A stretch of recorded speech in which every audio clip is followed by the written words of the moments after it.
Brett McKay here, and welcome to another edition of the Art of Manliness podcast. In 1872, a group of men that included future Supreme Court Justice Oliver Wendell Holmes Jr., father of modern psychology William James, and eccentric polymath Charles Sanders Peirce formed a philosophical society called the Metaphysical Club to exchange and discuss ideas. While very little is known about how this conversational club was conducted over its 9 months of life, we do know that each of its individual members made significant contributions to a uniquely American philosophy called pragmatism, and that pragmatism would in turn greatly influence everything from legal theory to education. My guest today profiles the lives and thinking of each of these interesting men in his Pulitzer Prize-winning book, The Metaphysical Club, A Story of Ideas in America. His name is Louis Menand. He's professor of English at Harvard, and today we have a conversation about what the philosophy of pragmatism is about, why Holmes, James, and Peirce, as well as the intellectual John Dewey, arrived at, embraced, and forwarded its principles, and how pragmatism shaped American life between the Civil War and World War I. We end our conversation with why pragmatism fell out of favor and whether it remains salient today. After the show's over, check out our show notes at aom.is/metaphysical club.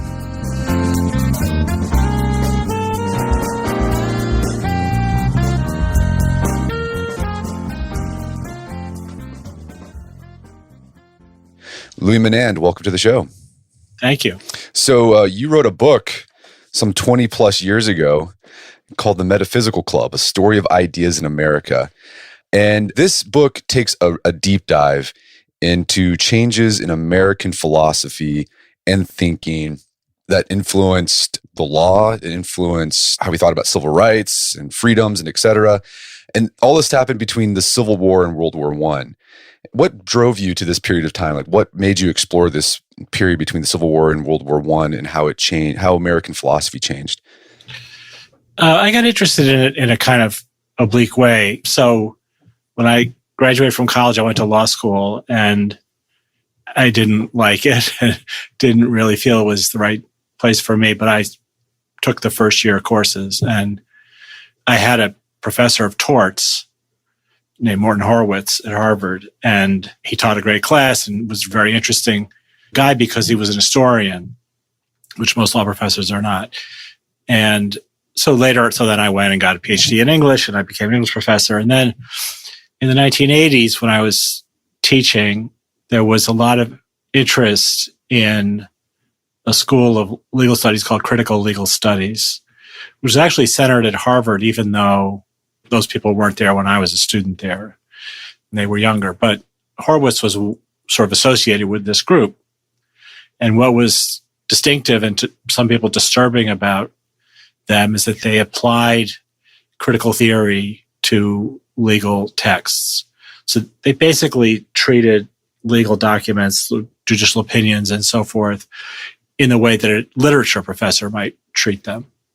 Did structuralist analysis or deconstruction and so on. And so because I was in an English department, this was like an intersection of two interests of mine. The one was the interest I had in the history of the law, and the other was an interest that I had in critical theory just as a person who was in a literature department, not because I was particularly, devoted to it. So I started reading some of these journal articles. There's a lot of debates in journals between law professors, literature professors, philosophers, and so on about critical legal studies. And one of the articles was by Morton Horowitz, and it mentioned something called the Metaphysical Club, which I'd never heard of. So this is probably 1982 or something. And I just sort of stuck in my mind, what was this group? And was there a story there? And eventually I decided to try to explore it and see if I could make something out of it. And so probably 1992, maybe 10 years later, I started working on the book. And by that point, I'd realized that the Metaphysical Club is kind of a legendary, semi-mythical group, organization that met sometime in the 1870s that included several people who became quite famous in American intellectual life, and that it was associated with the ideas of pragmatism. So I knew that much going in, and then I thought I would try to figure out if I could find out what this club was, do some research and dig up any documents that might tell me what they talked about and see if I could tell a story. And then as I started working on it, as these things happen, you start stretching the canvas and you realize it's a huge story. It's not just a story of a club that met in Cambridge for a little while in 1872. It's actually a story about a change in American intellectual life and American culture that maps onto social changes. And in particular, it seemed to me that it was associated with the aftermath of the Civil War, and that it culminated in the progressive period and with the free speech opinions of Oliver Wendell Holmes Jr., who was a member of the club. So that's sort of how the frame emerged. And then I spent 10 years trying to fill it up. Yeah, I think that's interesting that you pointed out that, I mean, for me, like if I look at American history and you look at your high school American history classes or college, and you look at when they explore like, American thought, there's like the transcendentalism movement, and you explore that. And then the Civil War happens. And then the next thing you talk about progressivism. And you're like, well, what happened in between there? And a lot happened in between there. And this is what that book's about. Correct. So you mentioned, okay, there's this thing called the Metaphysical Club. It's sort of like, it was this group of guys, Oliver Wendell Holmes Jr., William James, father of psychology, and this other guy named Sanders Peirce, that met together. It kind of reminded me of the Inklings, J.R., Tolkien and C.S. Lewis. They're getting together just to discuss ideas. Yeah. These men contributed to an American philosophy called pragmatism. We can get into the details of what pragmatism is here in a bit, but like big picture, what is it? Like, what is it? How's it different from other philosophies? And that might be hard to do because like you took an entire book of 500 pages to suss that out. So a shorthand way of explaining it is that it tried to adapt philosophical thought to Darwin's theory of evolution. So the way Darwin described the world and On the Origin of Species changed science, obviously, because he produced a different idea of what organisms are and how they relate to one another and how they evolve and so on.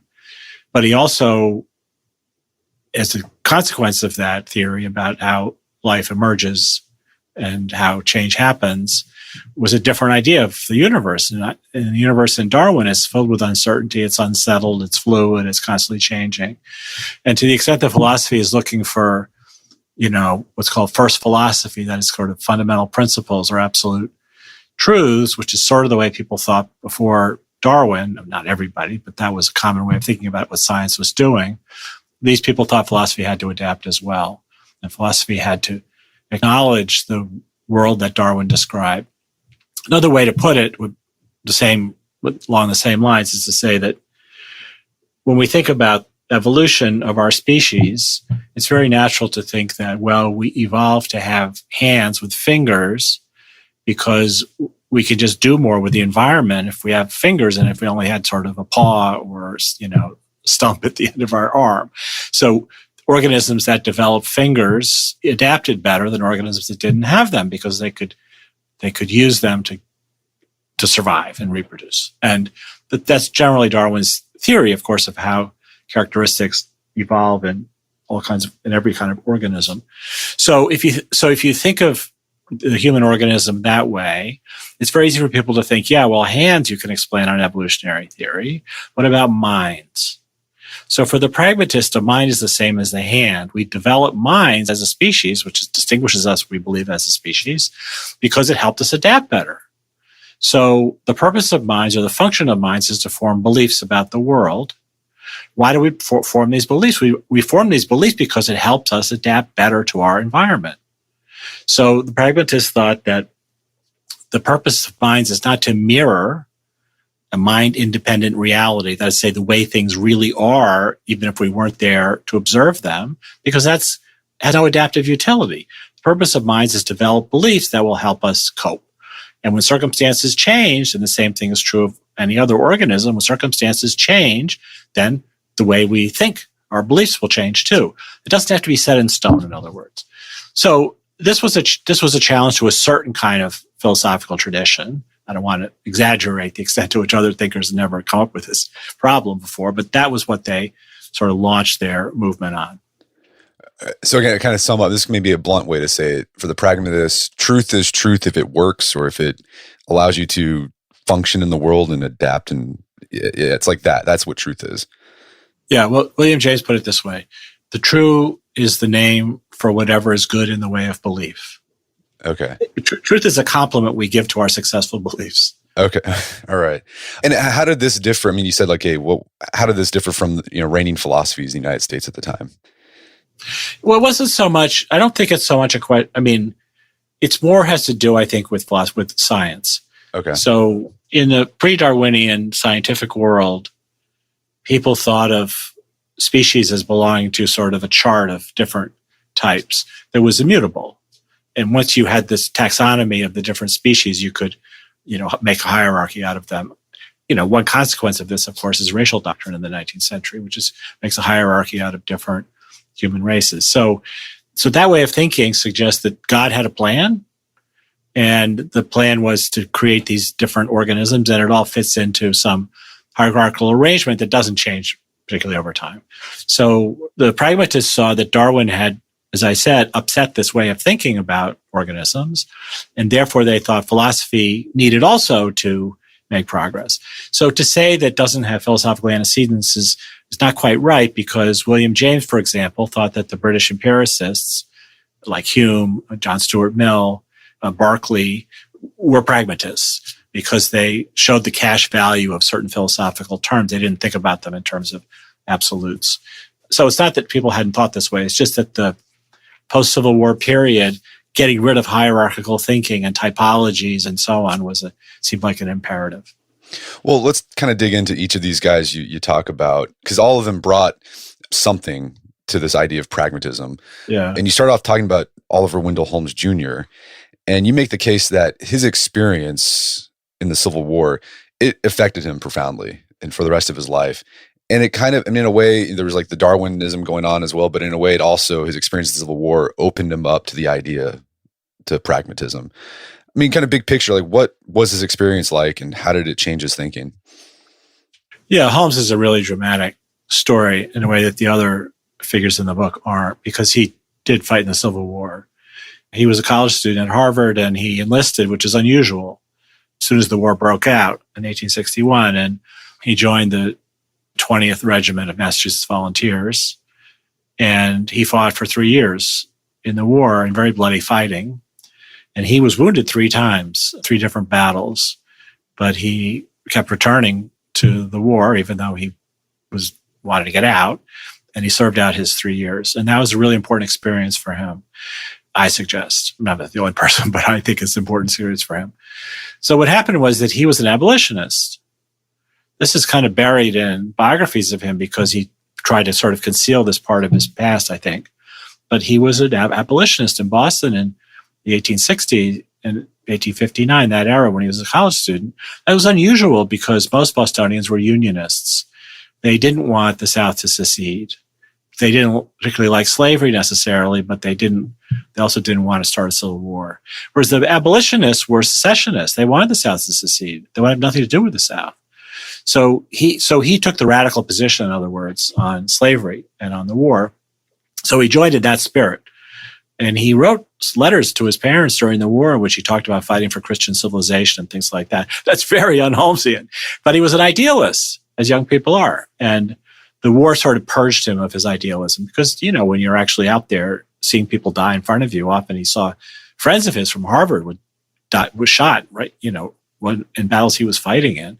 And when you're wounded yourself, the first time he was pretty sure he was going to die, he was shot through the chest. You see war differently. You see that there's nothing particularly noble or idealistic about it. And I think that he came to the conclusion when he left the army and started his career in the law that absolutism of the kind that the abolitionists profess leads to violence. So what you need is a system which allows people to express differences of opinion and to resolve those differences by democratic means. That failed in the case of the extension of slavery into the territories, which was the big issue after 1850. And it failed partly because what Holmes came to regard as fanatics, like the abolitionists, drove the North and the South to war. So he became essentially, and I think all the pragmatists were essentially, a unionist, meaning that you can't quit. You have to stay in the game, but the game can't be rigged. It has to be designed so that everybody has an opportunity to settle their differences nonviolently. So that's why I think the Civil War was so important. William James did not fight in the Civil War, though he certainly could have. He was certainly the right age, the same age as Holmes. But two of his brothers did, and they had a terrible war. One was really badly wounded. They went back to the South after the war to start farming with free blacks, and they were run out of town. So he knew what the cost of the war was as well.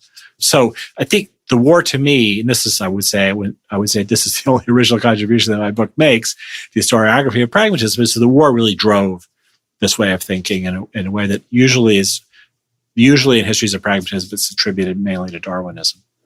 Yeah, I think that the whole section about the history of the Civil War, I thought was really interesting because you give a look at it. I think if you're probably not going to get in your high school history class. I mean, we typically think the Civil War was fought over slavery. Yes, but it was a lot more complicated than that. Like as you said, there was people who were pro-union, not a fan of slavery, but if they're like, well, if the South can have slavery and we keep the Union together, that's fine. Yeah. But then, as you said, you also had the abolitionists who were at the time they were considered very radical, and they were actually one of their solutions. One of their solutions to slavery as well. You just had was it disunionism? Just dissolve the country completely. It was a religious movement, basically. Yeah. Okay, so Oliver Wendell Holmes, he went in an idealist. The Civil War basically disabused him of that, and he said, "Okay, I got to figure out a way. How can we exist with differences in how we see things without resorting to violence?" Then so he started, his legal thing. He started to go down that path. Then you had, you said William James, who didn't fight in the Civil War, but he was really involved and really saw firsthand the debate about Darwinism. Because, okay, he's the father of psychology, but when he was in college, he was studying biology. And he actually went to the Amazon with this guy named Louis Agassiz, who was this naturalist. What was William James's, what did he see in the Darwinian debate, and how'd that influence his thought later on? Yeah, that's kind of a long story, but sure. He didn't go to college, actually. He went to Lawrence Scientific School, which was a scientific school at Harvard, essentially a graduate school, but you didn't need a college degree. You didn't need a college degree to go to law school either in the 1850s. So he went to this scientific school. That's where he met Charles Peirce. And he, as you say, he was originally a naturalist. And so he went on an expedition to Brazil with this character named Louis Agassiz. So Louis Agassiz was from Switzerland, and he was a very famous scientist in the 1840s who is one of the discoverers of the Ice Age. And his specialty was fossil fishes, but he was sort of an all-around science maven. And he came to Boston in the 1840s. He gave some lectures called the Lowell Lectures that were very popular. He's French, he had a French accent. He was, kind of flamboyant character, and he was very good at talking about fossil fishes, and people fell for him. And Lawrence Scientific School was started in part to give him a job at Harvard. So he was teaching there when William James was there. And one of the things Agassiz got obsessed with when he came to the United States, settled here, was race. He was virulently anti-Black. And he worried about the effects of abolition because he worried about racial interbreeding, which a lot of obviously white people worried about, including some people who were anti-slavery. So Agassiz's position was, after The Origin of Species came out, which is 1859, his position was that the reason that you see changes in the fossil record. So, in other words, to establish that there is evolution, what you show is that species in the fossil record evolve over time. So Agassiz argued that the reason that you see that is not because of evolution, it's because there were several ice ages that would wipe out everything and there'll be a separate creation. And that the creation that human beings emerged from was God's last act of creation, the culminating act of creation. And that, and that established the hierarchy of the species and including the hierarchy of the races. So he went to Brazil amazingly to discover if there was an ice age there. That's really why he went. It's really crazy. So William James goes there in 1864, 65, I guess, right at the end of the Civil War. And he spends a year there. He hated it. He got some kind of eye disease. He was collecting specimens. He didn't like Agassiz very much. He was a little horrified by the pictures he was taking of naked Native women. I guess he had sort of a weird reputation in that area. So blah, blah, blah. So anyway, that's kind of, I think, where William James first started thinking about the effect of Darwinism on naturalist science and philosophy. And his first articles, which were written after the Brazil trip, are about the change that Darwinism has made in the way people think about the natural world. So that was an important part of his education, is seeing up close how Agassiz operated. We're going to take a quick break for a word from our sponsors. And now back to the show. Okay, so the next guy is he's a strange guy, Charles Sanders Peirce. He was eccentric. He was plagued by personal problems his entire life, but he was like a genius. Like, he made important contributions to math and philosophy that went on to influence pragmatist thoughts. In fact, he's often credited as sort of beginning sort of the making it explicit, right? But what's his big idea? Like, what did he bring to the table to pragmatist thinking? Yeah, Peirce was a somewhat eccentric guy, and he was a polymath. So he made contributions in a lot of scientific fields. He's thought to be the father of semiology, which is the study of signs, which is a particular obsession of his. But he also was very involved in projects like measuring the true shape of the earth. So he was he was a philosopher. So he wrote these papers in the 1870s, right after the Metaphysical Club is supposed to have met. So they seem to have met just for like 9 months in 1872. It's very hard to really know exactly what they talked about. There's some evidence. Anyway, so he writes these papers that's published in a journal called Popular Science Monthly, which is actually a serious science journal, published in St. Louis. And there, years later, when William James introduces pragmatism to the world in 1898, he credits these papers of Peirce's with the origins of the idea of pragmatism. Now, Peirce didn't use the word pragmatism in the papers. James said he used it in their discussions at the Metaphysical Club, but that's sort of the origins of it. So Peirce was a cantankerous guy who got fired from all of his jobs, and basically the last 20 years or so of his life lived in complete poverty, supported by William James, really. He continued to write stuff, but he couldn't get anything published. So when James accredited him with the idea of pragmatism in this paper in 1898, when James was by then an academic star, it was to help rehabilitate or resuscitate Peirce's reputation, but it didn't have much effect. The use that I think that I make of Peirce in the book is to explain why statistics and probability are important parts of the pragmatic worldview. And that was something Peirce was interested in because he was a scientist. And so he was involved with measuring things and so on, which requires the use of statistics. And he was also interested in probability because, given the uncertainty of the world, our guesses about the truth can only be probable guesses. They can't be absolute certainty. So those were the terms that he wrestled with in his own writing, and those are the terms I think that he introduced into pragmatism, because neither Holmes nor James was particularly interested in probability theory or statistics, because that wasn't their field. But that was what Peirce did.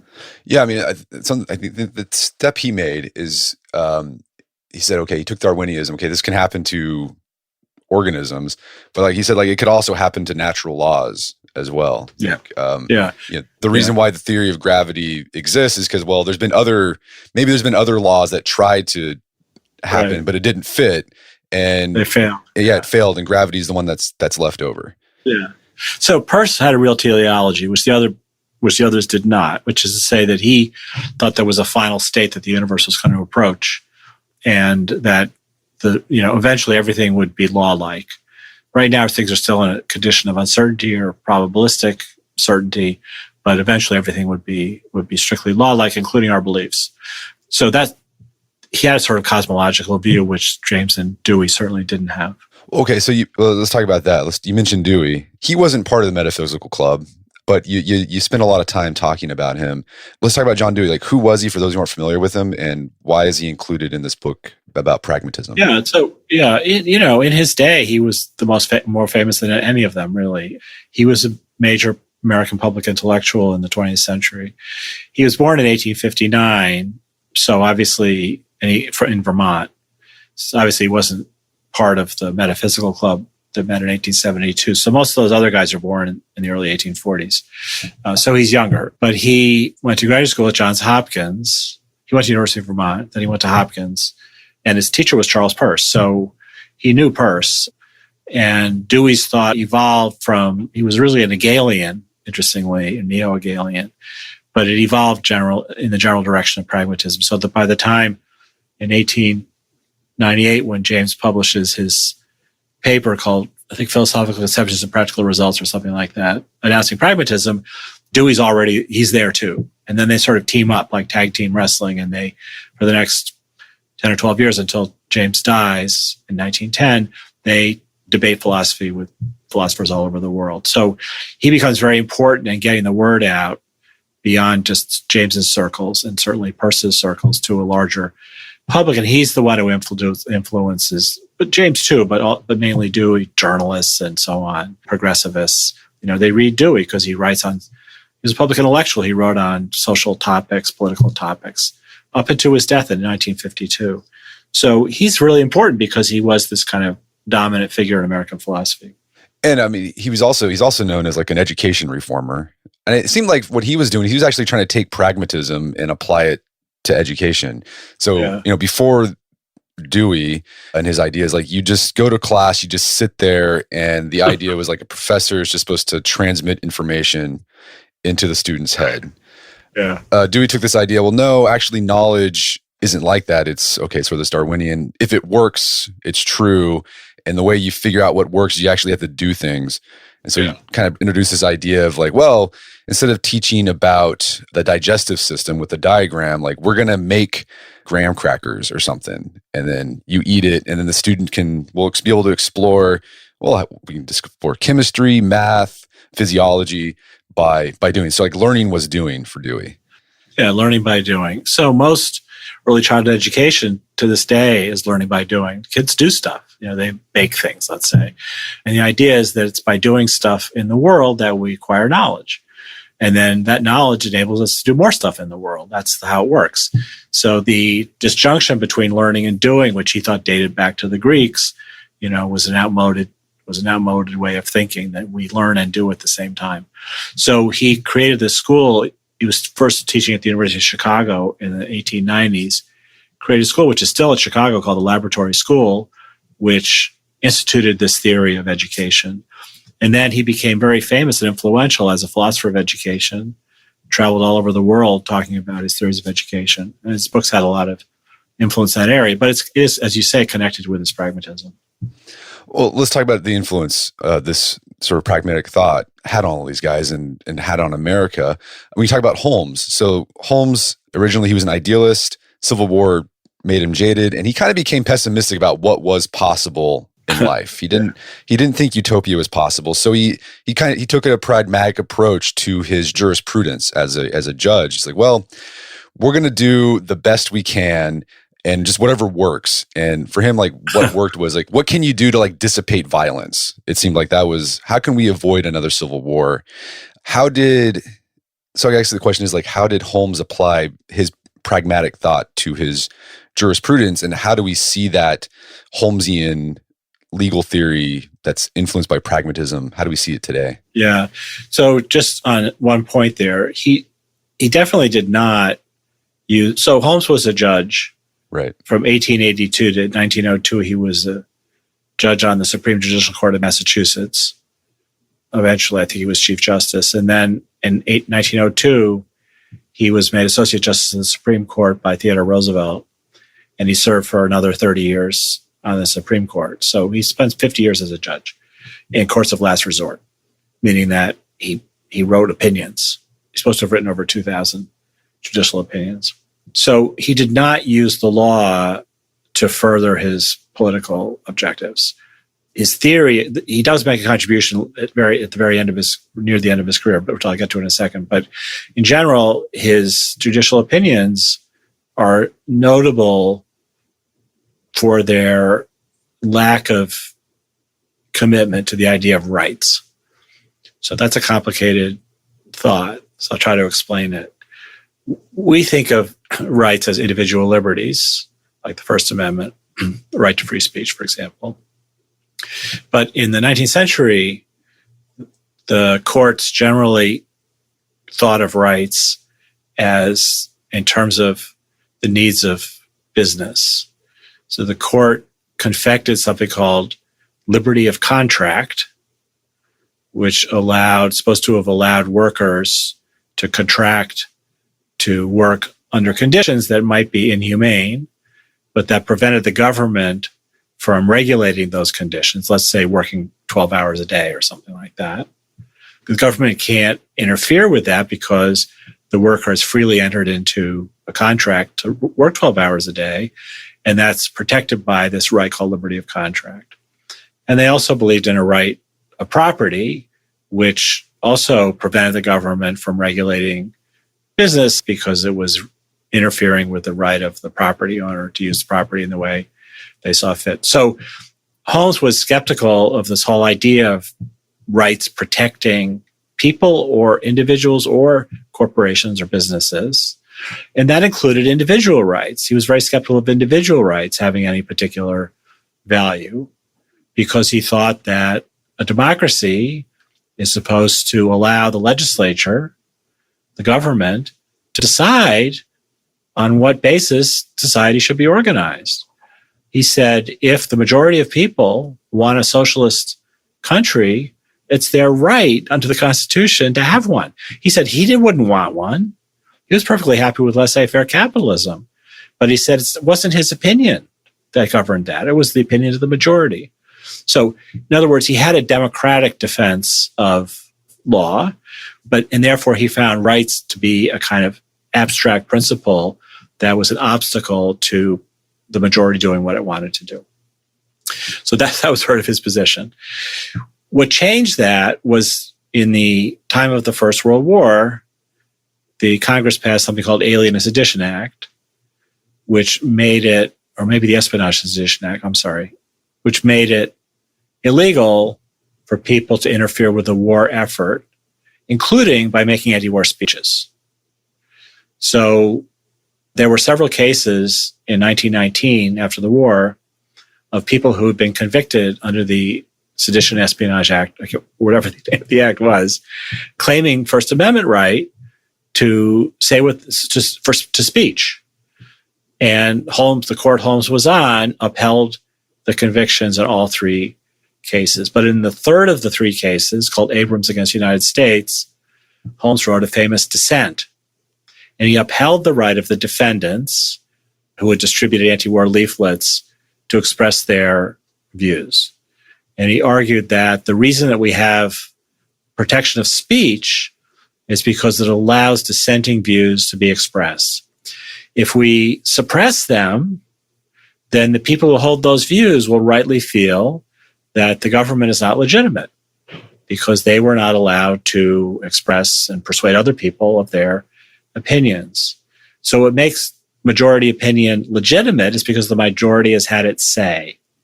Then at the end of the day, when the majority wins, the minority has to accept the rule of the majority because they've had their say. So that became the basis for the protection of political speech in the 20th century. So that dissent is really the first time that the Supreme Court protects what we think of as the right of free speech. Yeah, that's an interesting point. Because I think oftentimes we think, well, that was been around since the 1780s when the Constitution was drafted and ratified. It really wasn't until late 19th century, early 20th century that this idea I can say what I want to say, free speech as we know it, that's when it came. So it's not a very old idea. No, I mean, the original language of the amendment is freedom of the press. And it was unconstitutional to exercise prior restraint. In other words, you couldn't prevent somebody from publishing something, but you could persecute them after they published it.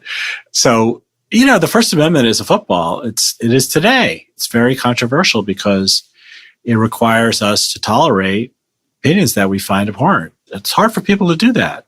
But Holmes was saying, in his opinion, he says, even ideas we find loathsome and fraught with death, he said, we have to protect the right to express them. And I mean, I think another point you made too, sort of like a meta idea about the importance of free speech, was that when you censor someone else, he says you're actually censoring yourself, because for him, like knowledge, again, this is a very pragmatic idea. Knowledge is a social thing. Yeah. And so if you don't allow everyone to say their say, no matter how much you disagree with it, there's a chance that we are missing out on getting closer to the truth, whatever that is. That's a pragmatic idea. That's a Peircean idea. Yeah. It's that you need a lot of points of view to get the right point of view.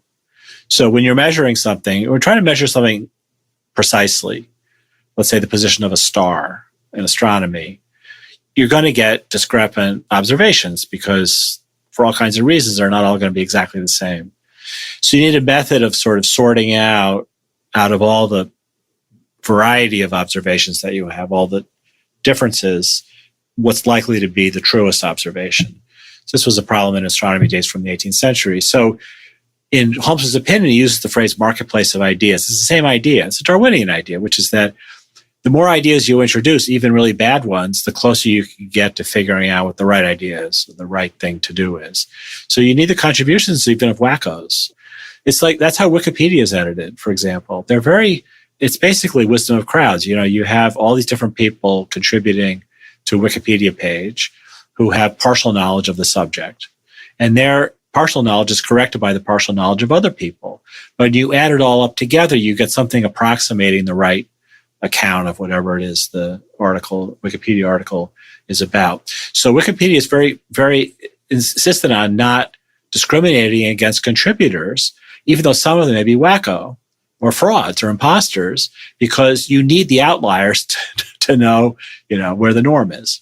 So let's talk about William James. He's an interesting character because with his pragmatism, it seemed like he was trying to figure out how to jibe Darwinism with religious belief.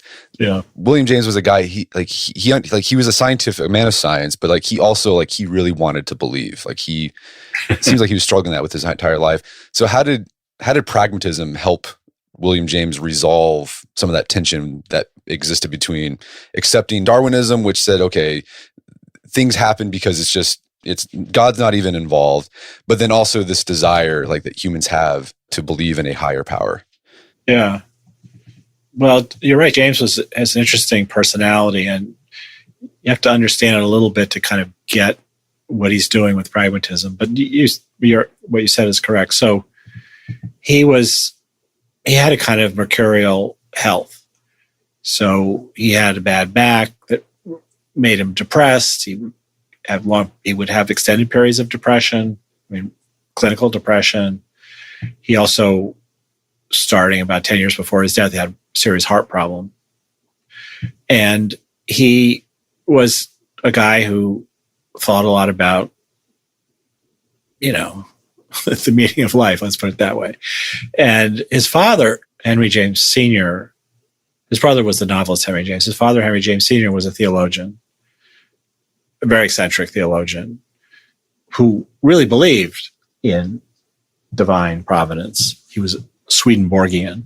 And so he grew up in a household which his father, who was independently wealthy and just rode and traveled around with the family, talked a lot about theology. And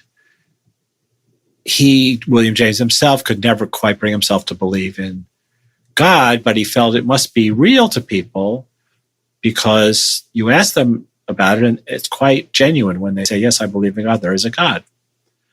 So he wrote probably his most popular book, Varieties of Religious Experience, in 1902. That's what it's about. It's about the fact that human beings, many human beings, most human beings probably, will tell you that they have religious experiences. They feel the truth of religion. There's some kind of supernatural being or entity out there that shapes the world that we're in and that we should be guided by. So, but he himself found that prayer never really worked and so on. So he wished that he had religion because he felt when he got depressed, he would feel better if he thought there was a God, or if he could pray and he felt God was answering his prayers. So in other words, his rather fragile psychology is one of the things that got him interested in the possibility of there being some kind of supernatural being. And so after Darwin, the common way for scientists to deal with the question of whether God exists was to say that we're scientists and therefore we can't claim to know anything unless we can empirically prove it.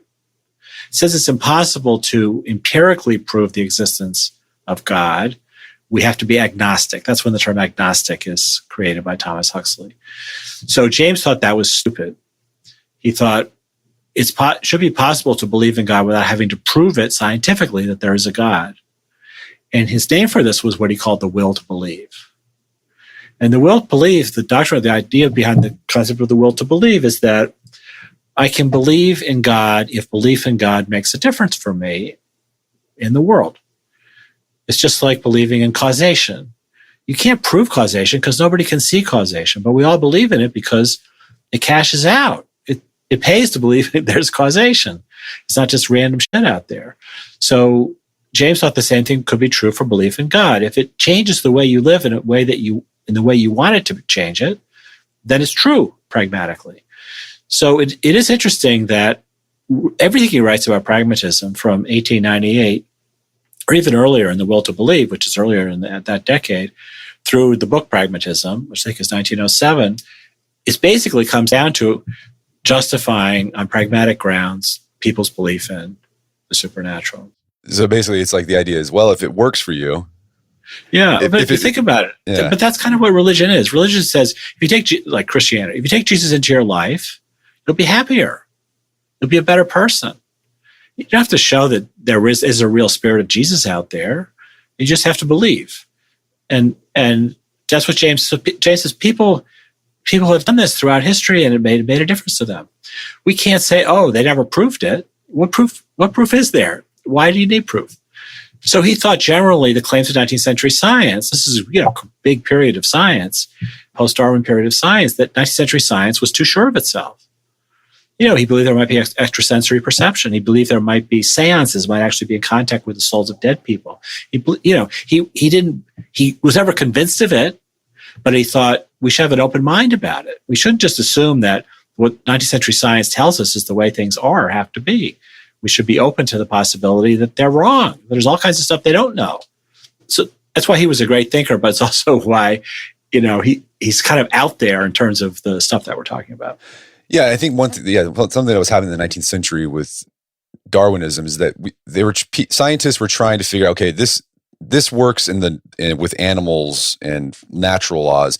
Let's apply this to human beings. Like they were trying to create like a mechanistic world where every aspect of life could be explained with science, and it's a very deterministic view. It's like, well, it's all leading up to this certain idea. And James was like, well, no, humans are irrational. They do things that aren't deterministic. This could even this is a debate about free will that we're having. Well, does free will exist in a deterministic world? No. And James said, no, free will exists. And his argument was like, my first act of free will is to say that free will exists. I say it exists, so therefore it exists. Yeah, to believe in free will, yeah. Yeah. And it's something that people still struggle with today. And we're seeing, you can see James's influence there. Well, it's sort of like, a pragmatist would say, if somebody tried to convince you that free will is epiphenomenal, that is to say that you think you've made a conscious decision, but actually you've already made it before you've thought you made it, your answer could be, but so what? I still experience it in free will. I still experience that I'm consciously choosing to talk to you. You could persuade me that it was all determined by our set of genes or whatever that we would have this conversation, but I don't experience it that way. And his idea about faith too, it's like faith's a self-fulfilling prophecy. Yeah. If you don't, he gives an example of a leap of faith, right? It's like if you don't believe that you can make the leap of faith, you're not going to make it. Yeah, he has this silly analogy of, let's say you're mountain climbing and you come to a crevasse, that's like 6 feet across. You can jump over it if you believe you can jump over it. But if you don't, you're going to go down. If you don't, you'll go down. Right. Well, okay, so pragmatism, it was a serious thing in American thought. It influenced legal theory, it influenced psychology, it influenced even how we thought about religion, it influenced education reform with John Dewey. But then it just kind of disappeared. We don't really talk about it. Why did pragmatism fall out of favor in the United States when what took its place? Yeah. Well, so in the end of the book, Metaphysical Club, I have like a very short epilogue. And I say that Holmes, James, and Dewey were colossal figures in American intellectual life in the first half of the 20th century. And then after 1945, they get eclipsed, they kind of disappear. And pragmatism doesn't really make a comeback until the end of the Cold War, around 1989. And then there's a huge amount of interest in, this is the 1980s, huge amount of interest in pragmatism, largely because of the work of a philosopher called Richard Rorty. And my book, came out of that interest. So what was this thing that was going on back then that we didn't learn about when we were in school? So I've gotten more criticism for that part of the book than anything else, because people say, "Oh no, it was still around, it was still important." But I don't think so. When I was in college, I never heard of John Dewey. We never read William James. Yeah, never did. Never did. All. We read Nietzsche, we read Marx, we read Freud. I mean, we should have been reading John Dewey, but we didn't. So I think that they really weren't somehow compatible with the mindset of the Cold War period, which is a mindset very much based on principle. And as we've talked about, pragmatism is kind of anti-principle. So pragmatism says beliefs are sort of contingent, they're provisional, they sometimes work, sometimes they don't. Principles aren't supposed to be like that. Principles are supposed to be immutable, good for all purposes, good for all occasions, man for all seasons. So I think to me, that's why that kind of thinking went out of fashion. Then after the Cold War, when the world became less bipolar and there seemed to be kind of more diversity intellectually and ideologically, pragmatism comes back because it's kind of appropriate to that kind of world. And what do you think the state of pragmatism is in the 21st century? Is it relevant? I don't see it.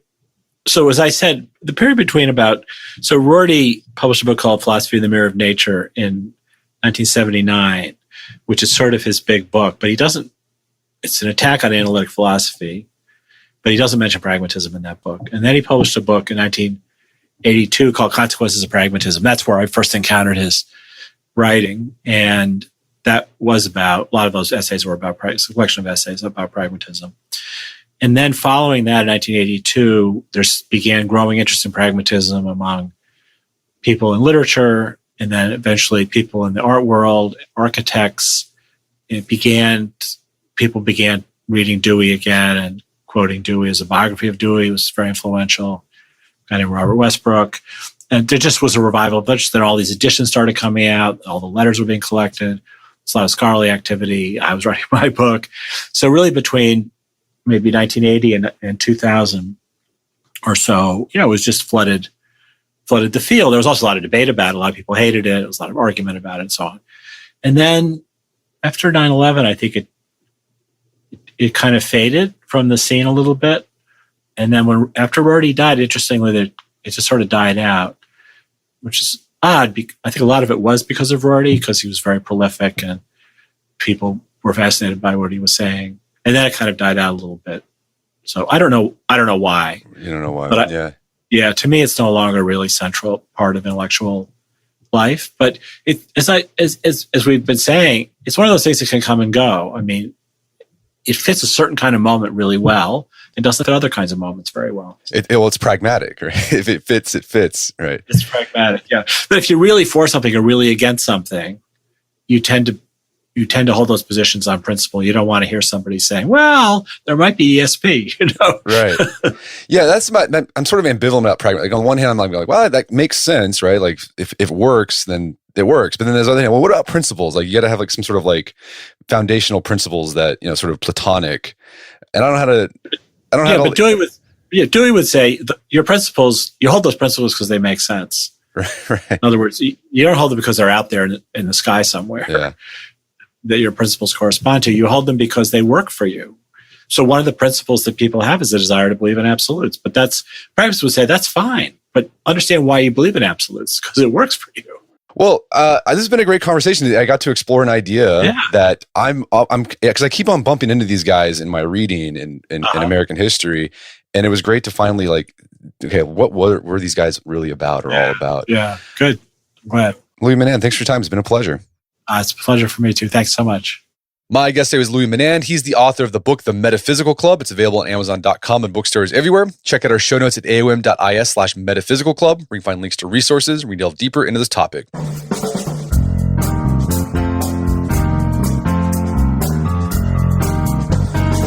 Well, that wraps up another edition of the AOM podcast. Make sure to check out our website at artofmanliness.com, where you can find our podcast archives, as well as thousands of articles written over the years about pretty much anything you can think of. And if you'd like to enjoy ad-free episodes of the AOM podcast, you can do so on Stitcher Premium. Head over to stitcherpremium.com, sign up, use code manliness at checkout for a free month trial. Once you're signed up, download the Stitcher app on Android or iOS, and you can start enjoying ad-free episodes of the AOM podcast. And if you haven't done so already, I'd appreciate if you take 1 minute to give us a review on Apple Podcasts or Stitcher. It helps out a lot. And if you've done that already, thank you. Please consider sharing the show with a friend or family member who you think would get something out of it. As always, thank you for the continued support. Until next time, it's Brett McKay. Reminder to listen to the AOM podcast, but put what you've heard into action.